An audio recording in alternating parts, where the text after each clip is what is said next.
ओम नमो नमः सादर नमस्ते। प्यारे मित्रों, आपका दिन शुभ हो। आज हम वर्ण एवं जाति व्यवस्था के ऊपर बात करेंगे। जब कोई वैदिक विद्वान भावना के वशीभूत होकर बुद्धि का उपयोग किए बिना ही वर्ण, वर्ग तथा जाति व्यवस्था को एक समझकर टिप्पणी करता है तो वह ज्ञान के बदले केवल अज्ञान परोस लेता है, जबकि आर्य होना ही मननशील मनुष्य का पहला लक्षण है। वर्ण व्यवस्था, वर्ग व्यवस्था और जाति व्यवस्था, यदि हम इन तीन वर्ण, वर्ग और जाति शब्द को समझना चाहते हैं तो हमें इसे समझने के लिए काल परिस्थिति को समझना अति आवश्यक होगा। जैसे हम जानते हैं, भारत का प्राचीन इतिहास और व्यवस्था को समझने के लिए हमें वेद और मनुस्मृति का अध्ययन करना आवश्यक पड़ता है। उस पर भी तर्क और बुद्धि का उपयोग करना अति आवश्यक होता है।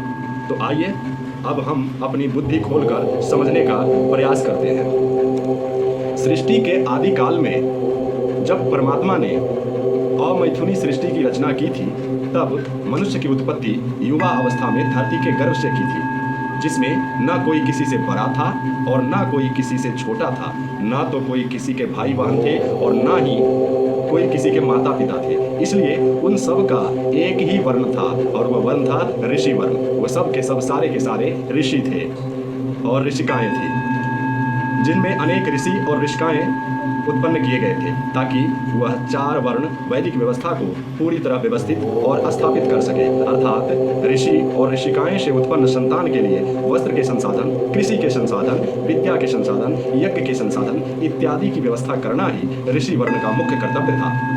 उनके बाद मैथुनी सृष्टि का आरंभ हुआ, जिसमें वेद को आधार मानकर ऋषि और ऋषिकाओं ने चार वर्ण को व्यवस्थित किया।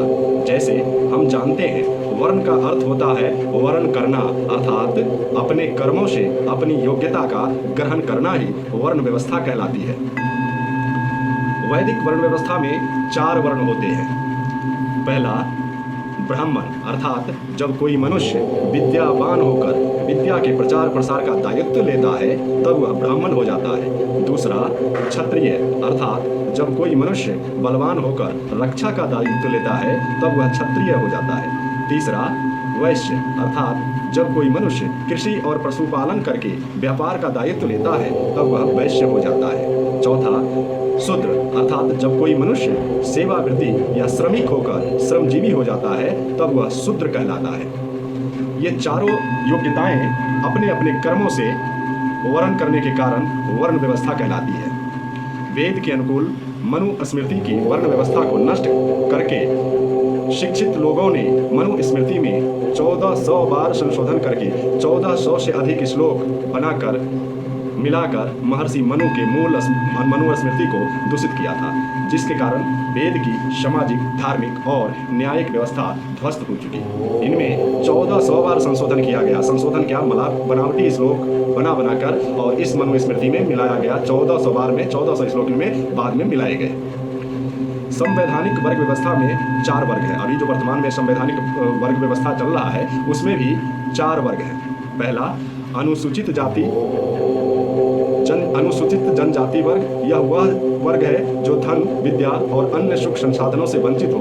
इनको सामान्य वर्ग में आने के लिए 27% का आरक्षण 10 वर्ष तक दिया जाना चाहिए। अनुसूचित जाति वर्ग वह वर्ग जो धन और विद्या से वंचित हो। इनको सामान्य वर्ग में आने के लिए 15% का आरक्षण 10 वर्ष तक दिया जाना चाहिए। तीसरे नंबर पे पिछड़ा वर्ग, वह वर्ग जो विद्या से वंचित हो।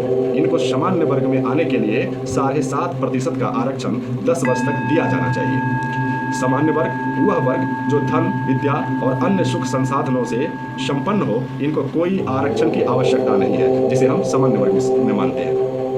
संविधान की व्यवस्था शिक्षित कांग्रेसी मुसलमान के हाथ में थी, इसलिए संविधान में 116 बार संशोधन करके उन्होंने संविधान का मूल ढांचा ही नष्ट कर दिया। मुसलमान अधिकतर सामान्य और पिछड़ा वर्ग में आते हैं, इसलिए उन्होंने अनुसूचित जनजाति का आरक्षण पिछड़े वर्ग वाले के आरक्षण से बदल दिया था। वैदिक वर्ण व्यवस्था और संवैधानिक वर्ग व्यवस्था दोनों ही कर्मणा व्यवस्था है। दोनों व्यवस्था, जो आदिकाल में वर्ण व्यवस्था चलती थी और वर्तमान में जो संवैधानिक व्यवस्था है, ये दोनों व्यवस्थाएं कर्मणा व्यवस्था है, ना कि जन्मना। ये दोनों कर्मणा व्यवस्था है। दोनों व्यवस्थाएं कर्मणा है। जैसे दोनों ही कर्मणा व्यवस्था को स्वीकार करते हैं। जैसे कोई भी मनुष्य ब्राह्मण, क्षत्रिय, वैश्य और शूद्र बन जाता है, वैसे ही कोई भी वर्ग का मनुष्य शिक्षक, सैनिक, व्यापारी और मजदूर बन सकता है। जाति व्यवस्था सामाजिक कलंक है जिन्हें जातिवादी दबंग के कीड़े शोषित करते हैं, चाहे वह किसी भी वर्ण और वर्ग में आते हो। इसीलिए जो आदिकाल में वर्ण व्यवस्था था वो भी कर्मणा वर्ण व्यवस्था था, और वर्तमान में जो व्यवस्था चल रही है संवैधानिक व्यवस्था जो है ये भी कर्मणा व्यवस्था ही है। अपनी योग्यता के आधार पे अपने वर्ण का चयन करके उसको चुन लेते हैं। तो समझने का फेर है, समझने में अंतर है, बस और कुछ नहीं है। मुझे उम्मीद है यह जानकारी अच्छी लगी हो। अच्छा लगा है तो लाइक, कमेंट व शेयर अवश्य करें। ओम नमः।